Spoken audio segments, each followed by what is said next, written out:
Okay, any questions so far? Go through those different types of modeling technique so that you can understand that in which case you have to use which type of technique.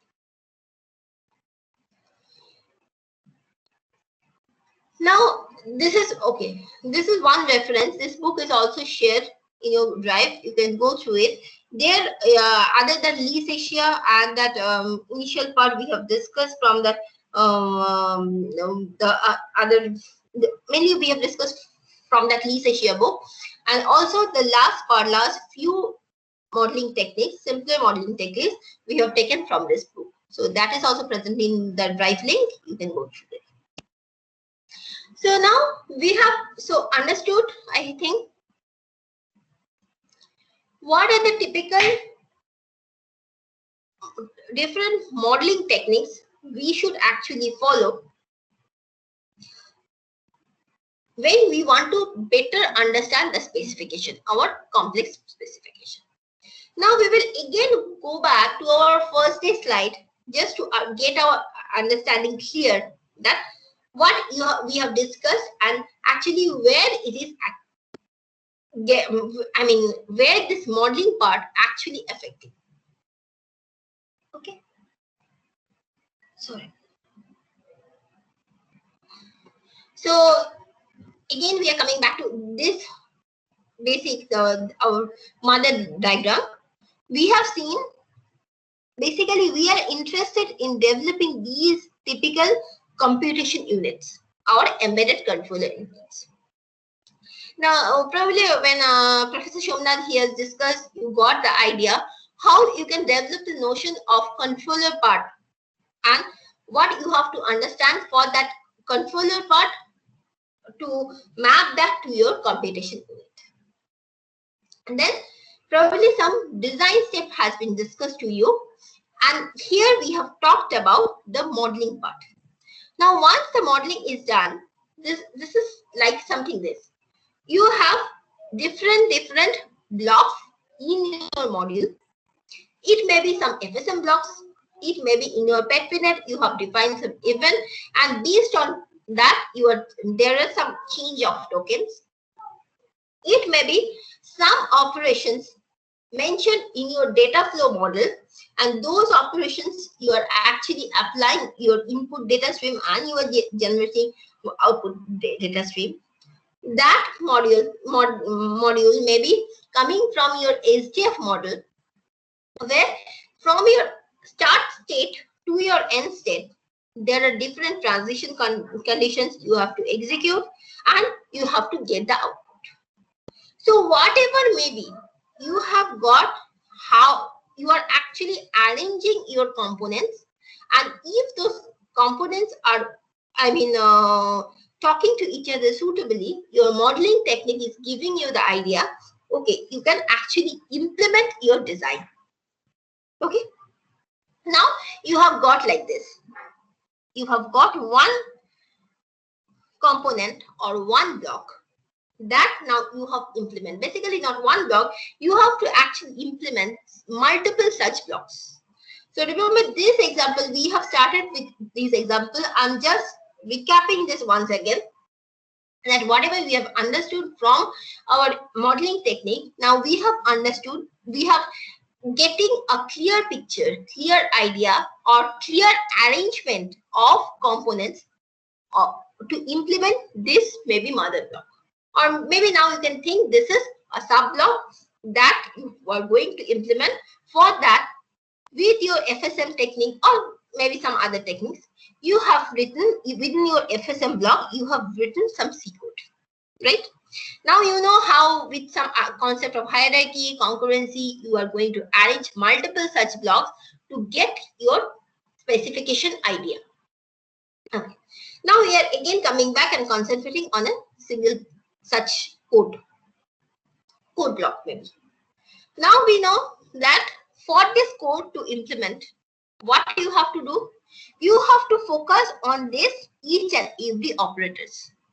What operations you want to do, and that operations basically defining, if you remember that we have already discussed your data path. That means what operations what you are going to do, and those instructions you are writing one by one. Now, through your modeling technique, you have basically either clustered these instructions or optimized these instructions, or you have actually arranged these instructions properly in some blocks so that either it can run in some hierarchy or it can run in some concurrency. But whatever you have to do after the finishing this modeling stage, again you are coming back to this design stage and you are dividing your operations. You are trying to implement your operations on some process. For that, again the same thing, that you are either going by instruction, you are just writing the instructions and everything is taken care by your processor. That is your general purpose processor that you have. You can maybe again we can go back to this diagram now. You have everything ready, your program memory, your register file where you are storing your instructions step by step, and you are fetching those instructions based on the operations. You are sending them to your arithmetic logic unit, and your arithmetic logic unit, based on your control logic, whatever instructions you have written, they are basically executing in sequence, right? So in general purpose processing, that we have already discussed before, that we are only arranging the instructions.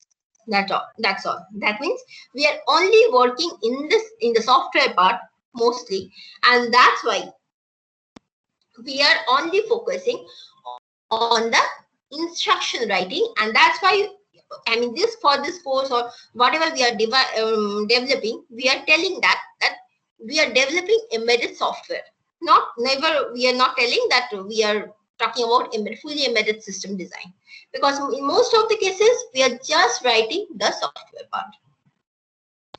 That means you are just writing the set of instructions. But in case of application specific processes, you know that all the instructions are not present. It is not that any specification you take, you will actually can map to this application specific processor. And that idea will come from your modeling technique. Your modeling technique will give you the idea that what type of instructions are required for better implementation of your model. For example, when you are actually implementing some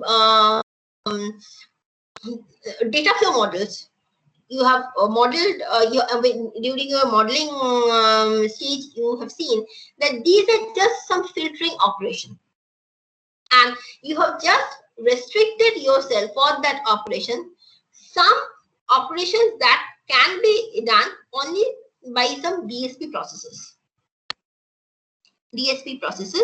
That means some mathematical operations. If that's so, you know, now I can implement my model, my specification with one single DSP processor.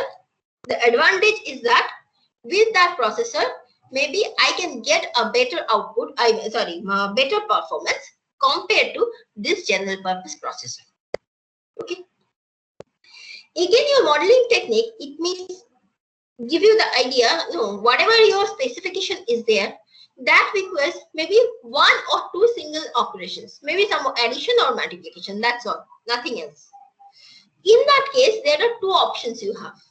In that case, whenever you are implementing, you can think, okay, I don't care about the performance, I will go to this general purpose processor. Why? For general purpose processor, like doing a soft code, everything is ready. I will just add the instructions, write instructions step by step, and whatever output I will accept it. But think about embedded scenario. Whenever you are going to this process, it may happen this general purpose soft code related technique, it may be whatever performance it is giving, it may be maybe it is not suitable for your real-time requirement. That means that to perform those addition and multiplication. Actually here in this course we cannot discuss about instruction set architecture and that other features present in your processor like pipelining, like memory organizations, how your memory is talking to your arithmetic logic unit, what is the speed of that. All these features come into picture. So for this reason, whatever maximum performance you can get in your general purpose processing, it is restricted. And it cannot go beyond a particular limit. That's why it is based on your real-time requirement, whether you can always take the easy path of accepting this general purpose processing and writing few soft code, or you have to move to some single purpose processor. Single purpose processor means basically hardware design. That means you are efficiently designing those added, those multipliers, and you are maybe designing a small memory. That small memory may be interacting with your arithmetic logic unit in a faster way so that your overall computation performance is improved. And maybe you are arranging, scheduling your task in a parallel way so that in your single purpose processor may give for that very restricted operations may give huge performance improvement that is not possible in your general purpose processor. And sometimes that performance improvement is mandatory based on our real-time requirement in our embedded system scenario. That's why these choice of processors are important. That maybe we have just quickly touched in our introductory discussion, but it is important to understand. And from that modeling technique, we have to again come back to, it will give us a clear idea what components, what type of memory, what type of memory organization, what type of processor I can actually use, so that ultimately the purpose for which I'm developing this embedded system, that speed, that resource requirement, everything can be matched. And based on that requirement, I have to choose my processors. Okay, so this is the basic modeling is important before going to implementation step. So based on that, I will take either general purpose or specific or application specific processor, and whatever processor I'm taking, it should have these three, either I'm taking or I am developing. It should have this arithmetic logic unit, the memory where you are storing, and the control unit. This is the basic structure of system architecture. Because this memory unit is storing what instructions you are actually going to implement. Arithmetic unit is actually implementing that. And in arithmetic unit, which part will get activated and which flow should be taken, and when you will actually communicate with this input and output device, that part will be controlled. So that's why this is the basic idea of what you are actually designing the embedded system architecture. And when you are designing those system architectures, or when we are actually designing embedded controller or embedded software, which part you will focus. Now, this is not all. I mean, when we actually developing some software or developing some controller, implementing some controller, of course, here the critical part is doing the timing analysis, right? Now, for that timing analysis, again, I'm telling some features of your backend system architecture will actually affect. That is your memory, that is what type of parallel property your processor is actually supporting. So those are typically some detailed discussion that we are not doing in this course. But just always remember that when you are moving from modeling to implementation technique, first thing, you have to write those set of instructions, but it doesn't mean that the set of instructions, the efficient writing of the set of instructions will only give some desired amount of timing requirement. It is dependent on different factors, and one major factor is how you are arranging your instructions and what type of supports you are getting from your backend processor. Both these two important factors come into picture to decide your execution time of your embedded software or embedded controller. And I think by now you understood that that is the most critical part. Whenever you are designing any embedded controller or embedded software, that is the most critical part, whether it is actually satisfying your real-time requirement or not. Yes, any question?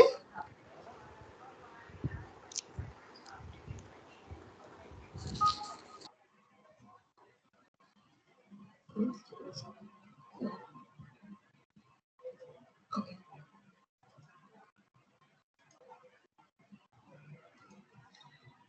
So again, this part we have, I'm not going again into this part. This part we have already discussed that if that that real-time requirement is not getting satisfied, I think this part also discussed by Mr. Sharper that we are dividing our specification, this system analysis. Sorry,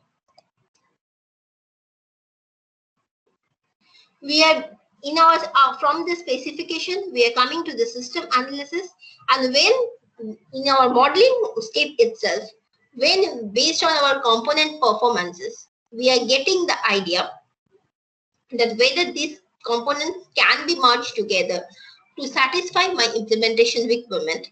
And then maybe based on the timing requirement, if we see that when I'm choosing this processor P1, processor P2, and the combined effect will not give the timing, satisfy the timing requirement, then what we are doing that we are dividing them to software and hardware path. So that idea also I'm getting from my modeling stage, whether I should go for a quite simplified fully software design, or I will break my design to hardware and software part to match my timing requirement. Okay, so this is the idea of that maybe we again discussed, that sometimes we implement in the CPU part and sometimes we divide in the CPU and FPGA part. So for hardware and software requirement. 1 second. Okay. I think you have by now you have also the idea that whenever you have designed this coming from modeling to implementation, you have completed your implementation for a particular task. That is not all.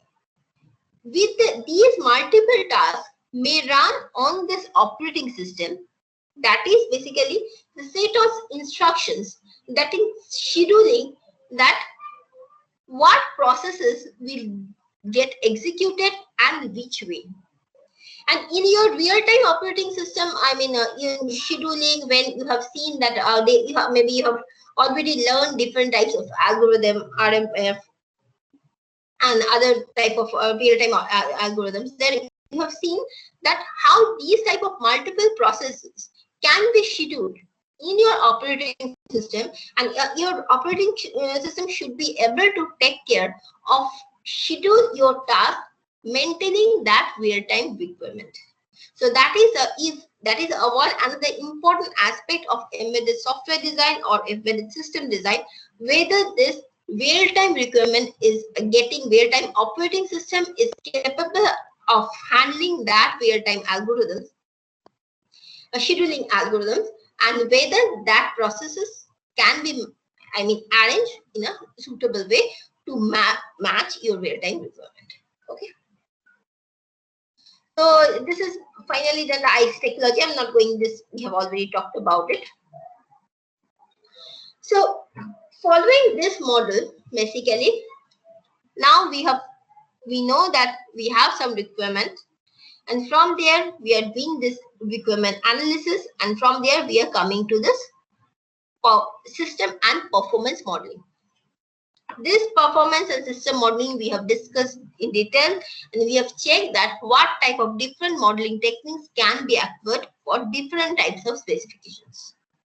And then from this modeling technique, we are getting this idea whether I should go for the software design or hardware software requirement. And then finally, after the design is complete, implementation is complete, then we are moving to this part of testing, right? So this is all about how we are actually developing, the embedded controller design on single embedded controller design. Okay. But the challenge is, maybe I will just give you a bit introduction today. From next day, we will start that when we are moving to that actual complex scenario of CPS domain. It is not that we are only talking about one single embedded system design.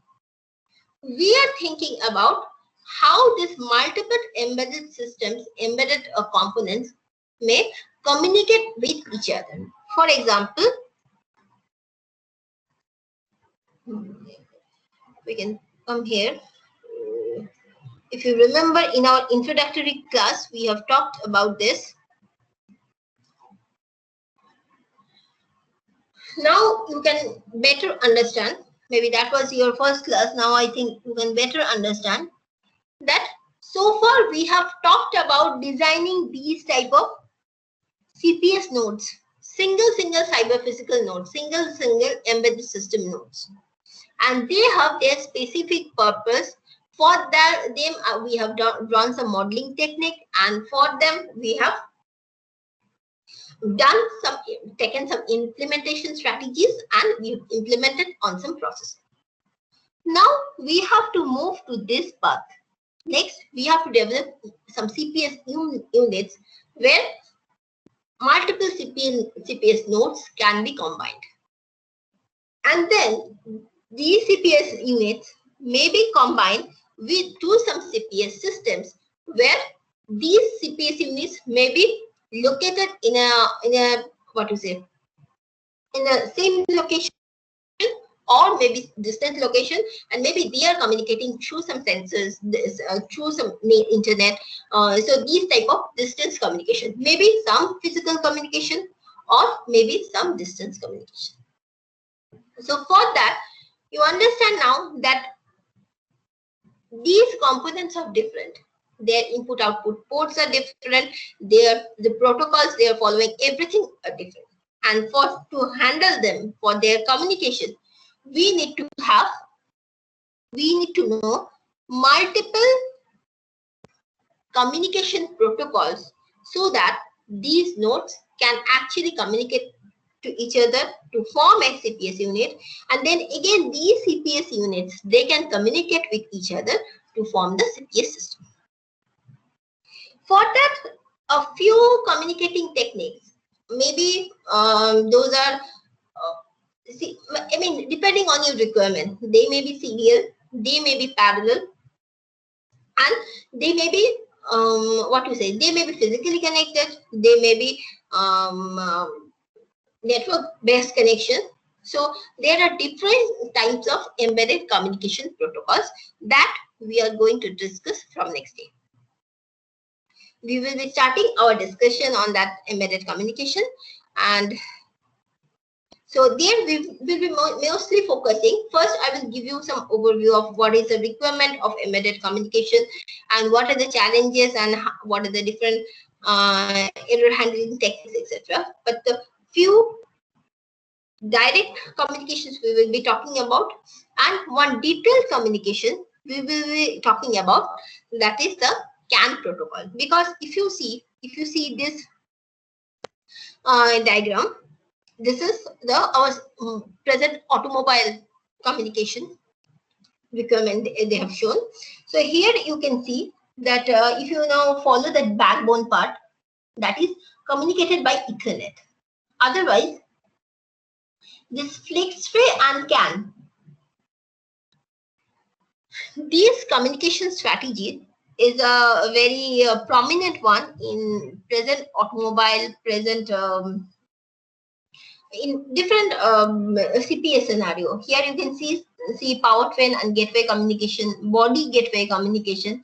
All these cases, this CAN communication is very important. So that's why we will give the detailed idea of how CAN works, and then what is the improvement of FlexWay? I mean, what added slots are there to handle this what to say real-time requirement? That is a main challenge in embedded communication. What are the extra features that is added in FlexWay? And so these comparisons we will discuss. We will start from next week. Okay. So is there any question, or do you want me to repeat some part?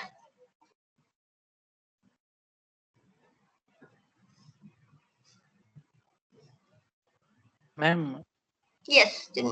during this course, do we have to tackle the designing process any time in the future?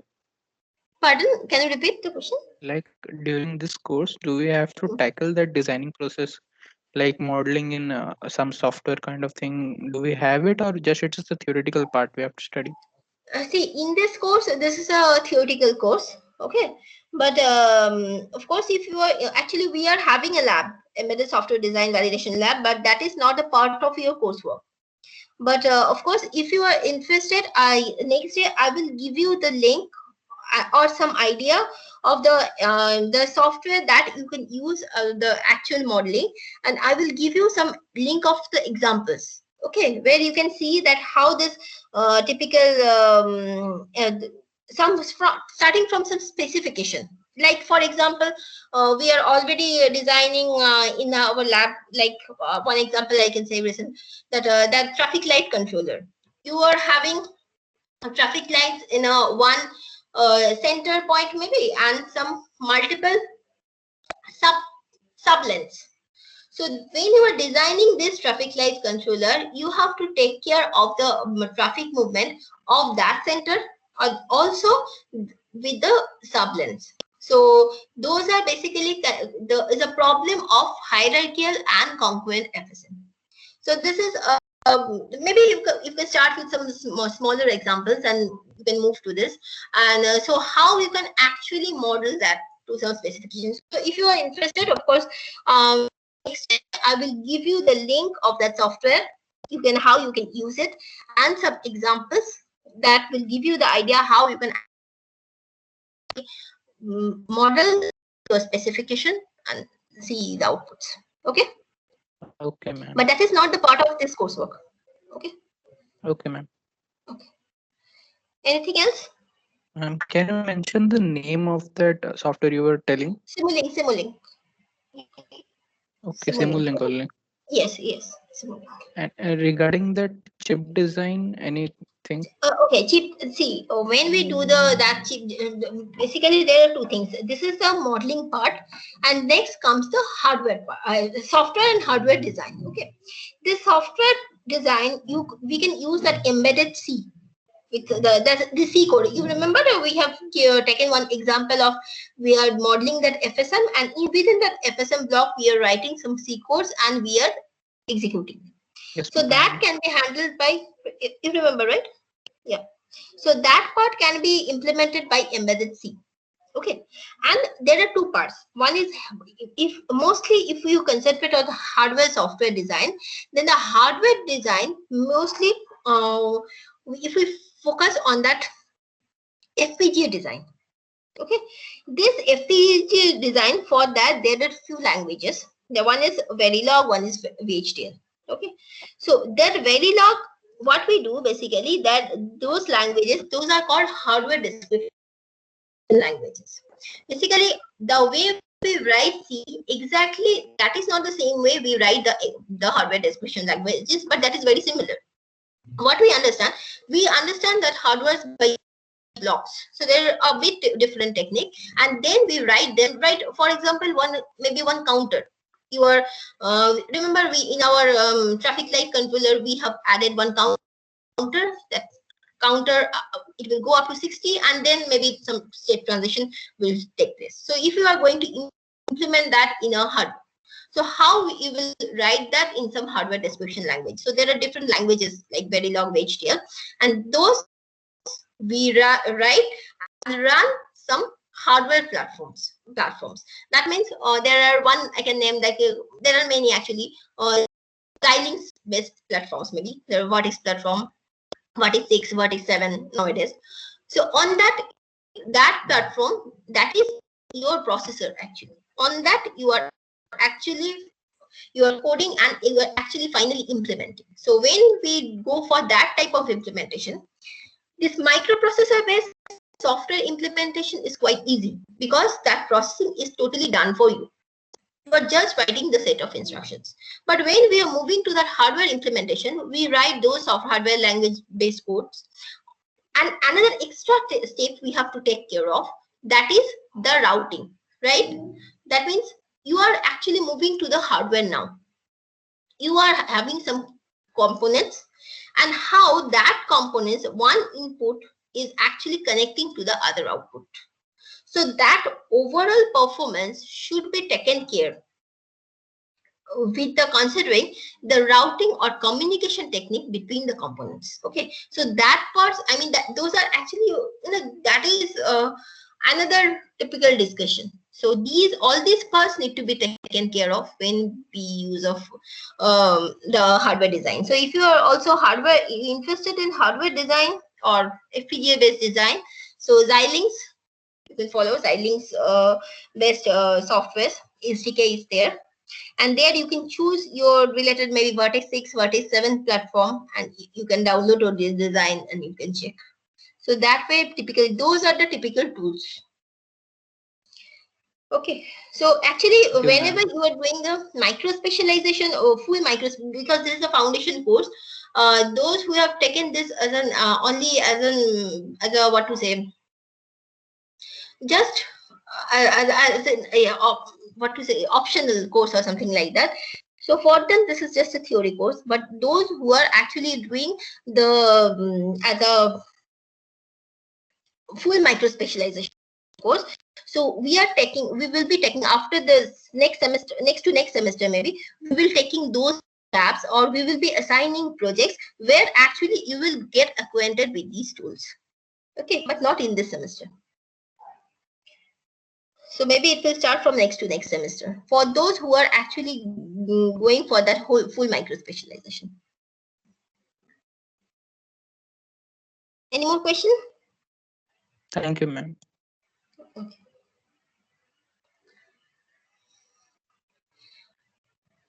So that's all. Otherwise, you can leave now. So we will start to talk about embedded communication next day. How different CPS nodes can communicate and all.